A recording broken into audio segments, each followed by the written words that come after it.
Asset allocation is the process of dividing your investment portfolio among different asset classes, such as stocks, bonds, real estate, and cash.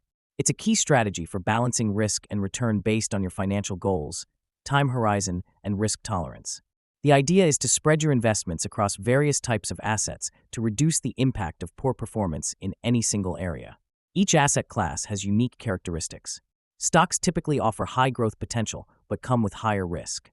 For example, a technology stock might deliver substantial returns over time but could also experience significant price swings.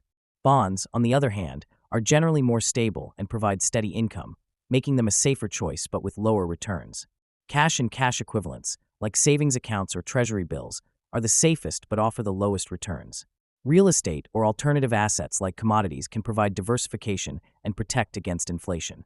The right asset allocation depends on your financial goals and timeline. For example, a young investor saving for retirement might have a portfolio heavily weighted toward stocks, say 80% stocks and 20% bonds, because they have time to recover from market downturns. In contrast, someone nearing retirement might prefer a more conservative mix, like 40% stocks and 60% bonds, to prioritize stability and income. Diversification is the foundation of asset allocation. By spreading investments across multiple asset classes, you reduce the risk that a poor-performing asset will drag down your entire portfolio.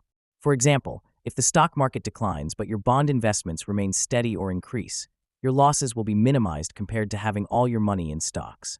Asset allocation isn't static. It should evolve as your financial situation and goals change. This process is called rebalancing, adjusting your portfolio to maintain your target allocation. For instance, if a strong stock market rally increases the stock portion of your portfolio from 60% to 75%, you might sell some stocks and buy bonds to restore balance and reduce risk. There are different approaches to asset allocation, from DIY strategies to using robo-advisors or financial planners.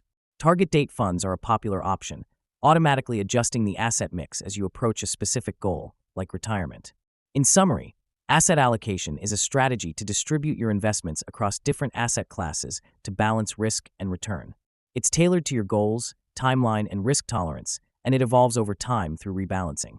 A well-thought-out asset allocation strategy is essential for managing risk, maximizing returns, and achieving long-term financial success.